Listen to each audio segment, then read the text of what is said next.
And now we like to end with a few stories from the road that didn't make the news until now. Lisa, anything comes to mind for you? Yeah, a really nice moment in a lot of tough stories this year. One night we were shooting in Asheville covering the hurricane and the aftermath, and we ended up at this little pretzel bakery where a group of people had gathered. A year ago they were strangers. Now they were all good friends. And what bonded them was some lost their homes, some lost their businesses. They were all cut off from the outside world. They had no water, no phones, the roads were blocked. So this little community came together and took care of everyone's needs. And it was just this very warm, emotional moment that we were like, this is so nice. When you're covering hard news that's unpleasant so much of the time, to see that was just a really nice time.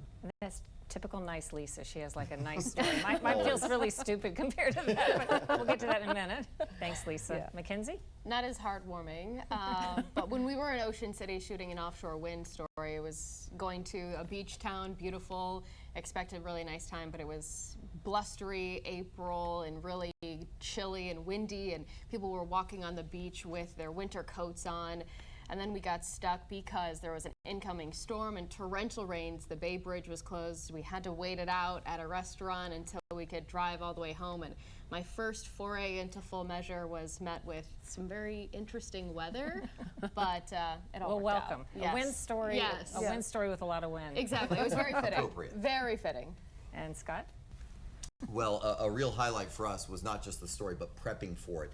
Before we could fly 140 miles out into the Gulf to get to that oil platform, we had to certify in what's called HUET. It's Helicopter Underwater Escape Training. And essentially, we had to show that if the helicopter were to crash in the water, we had to prove in this simulator in a pool in Texas that we could take that last second breath, calmly break out the window, unbuckle ourselves, and then swim to safety.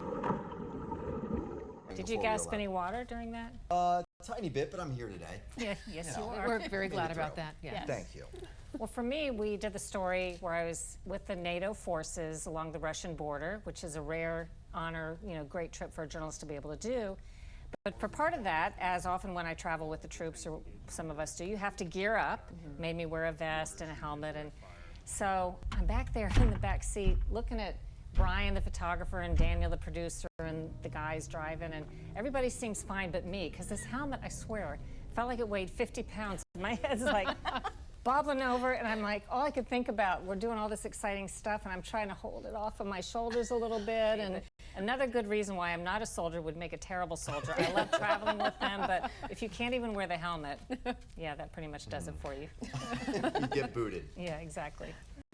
As we wrap up season 10, a big thank you to all of you who checked out my national bestseller, Follow the Science, How Big Pharma Misleads, Obscures, and Prevails. Proceeds support independent reporting causes.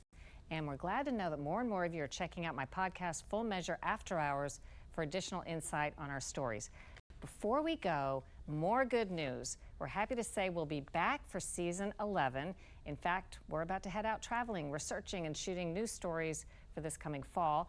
Until then, you can watch some of our best programs over the summer right here, and replays anytime at fullmeasure.news and on our Full Measure YouTube channel. Thanks to Scott and Lisa and Mackenzie, and you guys did terrific work. Also to Bat Humphreys, to our boss Scott Livingston, and to the entire intrepid Lean and Mean Full Measure team that keeps finding new ways to bring informative, accountability journalism to you each and every week.